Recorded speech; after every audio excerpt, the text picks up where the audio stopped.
الله الرحمن الرحيم نحمده ونصلي ونسلم على رسوله الكريم وعلى آله الطيبين وأصحابه الطاهرين اما بعد. حضرات گرامی، اعمال صالح اور نیکیاں کرنے اور ان کے حصول کی کوشش میں ہم بڑی ہی غفلت دکھاتے ہیں، سستی کرتے ہیں اور اس انتظار میں ہوتے ہیں کہ ابھی حالات نہیں ہے، ابھی موقع نہیں ہے، ابھی عمر نہیں ہے. جوان ہے تو سمجھتے ہیں کہ ابھی تو ہماری عمر ہی کیا ہے، بڑے ہوں گے تو پھر نمازوں کا اہتمام کریں گے، یعنی جو کہ نماز فرض ہو چکی ہے، جو ہی آپ بالغ ہوئے نماز فرض ہو گئی. اس سے پہلے بھی نماز کی عادت بنانے کا بھی حکم دیا گیا ہے. 7 سال کا ہو تو نماز کا کہا جائے، 10 سال کا ہو جائے تو اسے سختی کی جائے، مارا جائے، ڈانٹ ڈپٹ جو ہے وہ کی جائے، تاکہ جو ہی بالغ ہو تو یہ نہ ہو کہ نماز پڑھیں گے، پڑھ لیں گے، یہ وہ پہلے سے جو ہے پوری تیاری ہو، پورا منصوبہ ہو.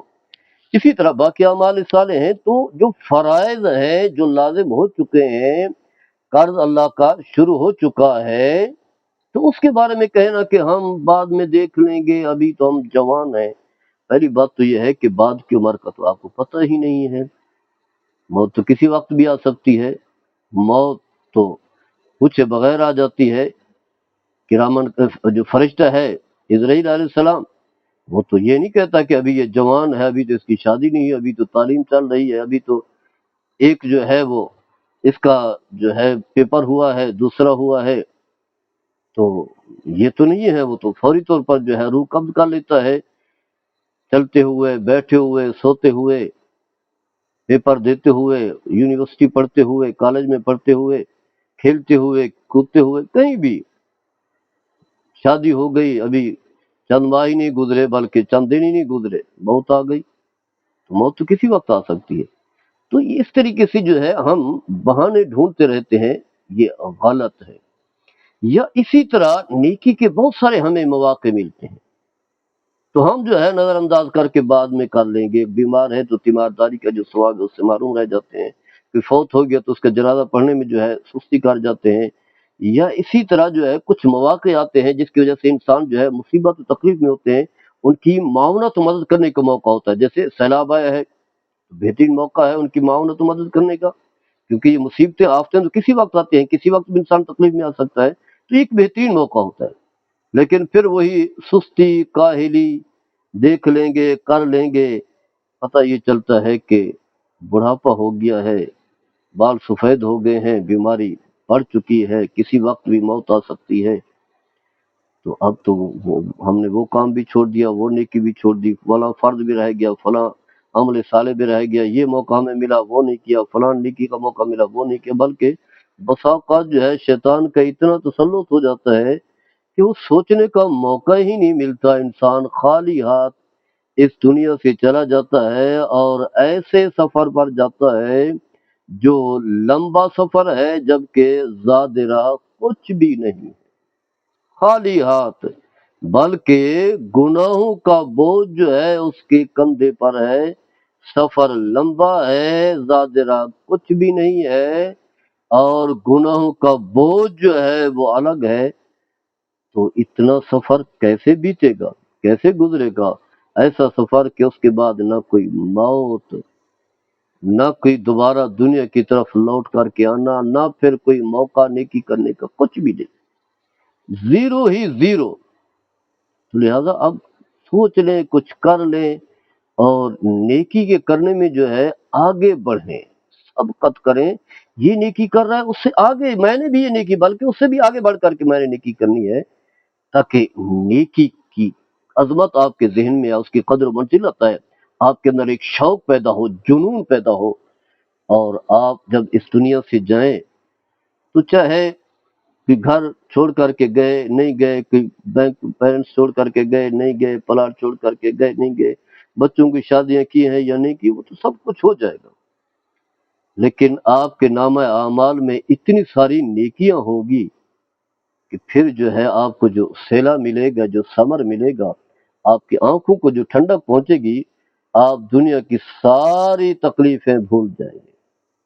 تو کیونکہ یہ وہ چیزیں ہیں جو قرآن حدیث میں بیان ہوئی ہیں، تو اللہ سچ فرماتا ہے، اللہ کا حبیب بھی سچ فرماتا ہے، اللہ کا قرآن ان حقائق کو بیان کرتا ہے، اللہ کے حبیب صلی اللہ تعالیٰ علیہ وسلم کی تعلیمات، اسوہ حسنہ، آپ کی احادیث، آپ کی سنتیں، آپ کے اقوال و افعال جو ہے اس کی حمایت کرتے ہیں۔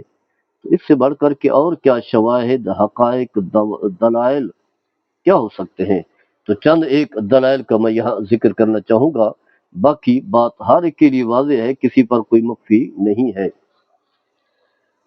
حضرت ابو ہریرہ رضی اللہ تعالیٰ عنہ اس حدیث کے راوی ہیں، صحیح مسلم کی حدیث ہے، فرمایا کہ رسول اللہ صلی اللہ تعالیٰ علیہ وسلم نے فرمایا کہ بادروا بالعمال ستاً، فرمایا کہ اعمال جلدی کرو، اور یہاں کوئی تخصیص نہیں، فرائض ہوں، واجبات ہوں، سنن ہوں، مستحبات ہوں، نوافل ہوں، بدنی عبادات ہے، مالی عبادات ہے، یا باقی اخلاقی اعمال ہیں، بہت سارے اعمال، ایک ڈھیر لگا ہوا ہے، ایک سمندر ہے جس میں آپ نے جو ہے وہ چھلانگیں لگانی ہیں۔ فرمایا 6 چیزوں کے آنے سے پہلے پہلے، ایک کیا فرمایا کہ طلوع شمس من مغربها، جب قیامت آ جائے گی تو پھر سب سلسلہ ختم، سب تیاری کے لیے نکل کھڑے ہوں گے اپنے اپنے قبروں سے، جہاں جہاں کہیں بھی کوئی ہوگا وہاں سے بھاگ کھڑا ہوگا۔ فرمایا اسی طرح دخان، یہ بھی قیامت ہے، قیامت کی علامتیں ہیں، نیکی کا سلسلہ ختم ہو جائے گا۔ یا دجال، یا دابۃ الارض، یا فرمایا کہ خاص کر تمہارے لیے وہ کیا ہے، موت، خاص کر کے موت تمہاری، جب موت آ جائے گی تو پھر کچھ بھی نہیں۔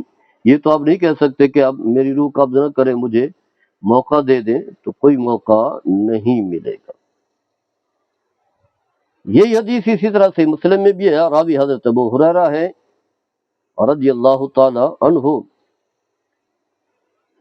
نبی کریم صلی اللہ تعالی علیہ وسلم نے فرمایا کہ بادر بالاعمال فتنا قاتل اللیل المسلم، فرمایا کہ اعمال جلدی کرو اس سے پہلے کہ ایک ایسا فتنے کا دور آئے، اندھیری، یعنی ہر چیز جو ہے غیر واضح ہو، پتہ ہی نہ ہو کہ نیکی کیا ہے، بدی کیا ہے، گناہ کیا ہے، سچائی کیا ہے، جھوٹ کیا ہے، ایسی فتنے پیدا ہو چکے ہوں۔ کیسے؟ فرمایا یصبح الرجل مؤمنا ویمسی کافرا، فرمایا کہ دن کو انسان جو ہے مومن ہو، رات ہو تو کافر ہو جائے، پتہ ہی نہ ہو کہ یہ جو میں کام کر رہا ہوں یہ کفر ہے، شرک ہے، بت پرستی ہے، کیا چیزیں ہیں۔ فرمایا کہ وہ یمسی مومنا ویصبح کافرا، یا یصبح کافرا، دن کو جو ہے، شام کو جو ہے مومن ہو اور دن کو جو ہے کافر ہو جائے۔ اور پھر فرمایا یبیع دینہ بے عرض من الدنیا، و فرمایا کہ انسان جو ہے اپنا دین بیچ رہا، معمولی دنیا کے بدلے میں تھوڑی سی رقم مل گئی، اپنا دین، اپنا عقیدہ، اپنا نظریہ بیچ دیا۔ ایسے حالات پیدا ہوں گے۔ جب ہم موجودہ حالات کا جائزہ لیتے ہیں تو ایسے محسوس ہوتا ہے کہ اب فتنے عام ہیں، پتہ ہی نہیں چل رہا حلال کیا ہے، حرام کیا ہے، نیکی کیا ہے، بدی کیا ہے۔ حضرت ابو ہریرہ اس حدیث کے راوی ہیں، صحیح بخاری کی حدیث ہے، ایک شخص نبی کریم صلی اللہ تعالی علیہ وسلم کی بارگاہ میں حاضر ہوتا ہے، عرض کرتا ہے یا رسول اللہ صلی اللہ تعالی وسلم ای صدقۃ اعظم اجرا، کون سا صدقہ جو ہے سب سے زیادہ اجر و ثواب والا ہے، کس پر جو ہے زیادہ ثواب ملے گا؟ تو آپ صلی اللہ تعالی علیہ وسلم نے فرمایا ان تتصدق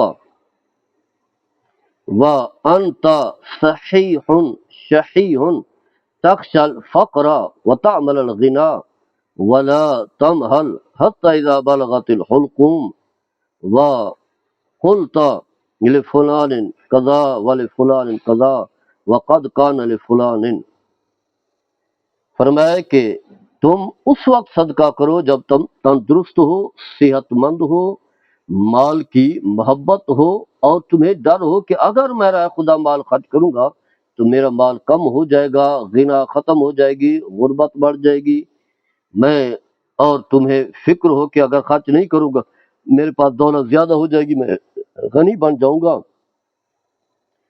اور پھر فرمایا کہ یہی سوچتے رہے کروں گا یہاں تک کہ جب جسم سے روح نکلنے لگے، موت کے آثار شروع ہوں، تو اس وقت تو کہے کہ فلاں چیز بھی فلاں کو دے دینا، فلاں پلاٹ، فلاں جائیداد، فلاں پیسے فلاں کو دے دینا۔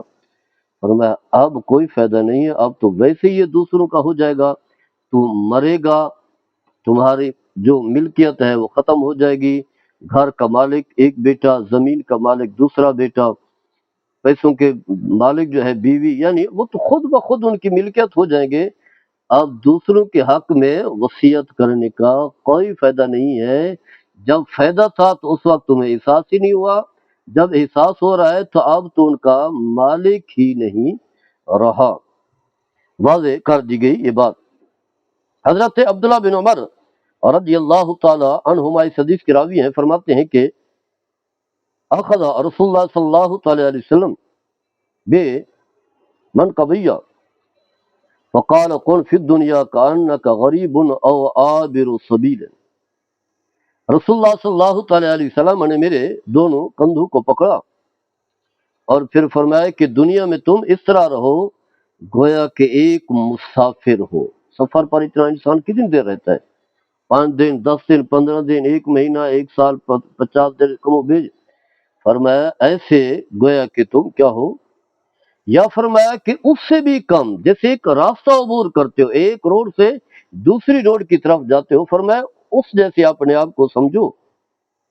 تو گویا کہ نبی کریم صلی اللہ تعالی علیہ وسلم نے واضح کر دیا کہ دنیا جو ہے یہ کوئی ہمیشہ رہنے والی جگہ نہیں ہے کہ تم ہمیشہ رہو گے بس یہی کہو گے کہ ہم جو ہے یہ کام بھی کر لیں گے، یہ بھی کر لیں گے، تو پھر اس طرح کے مواقع جو ہے وہ نہیں ملتے۔ ابھی کچھ کر لو، موقع ہے، اس سے پہلے کہ موت کی گھڑی ہے اور تمہیں کوئی موقع بھی نہ ملے۔ انشاءاللہ آگے بھی اس پر ہم گفتگو کریں گے نیکیوں کو جلدی کرنے کے حوالے سے۔ اللہ تعالیٰ ہم سب کو عمل کرنے کی توفیق عطا فرمائے۔ وما علیہ السلام۔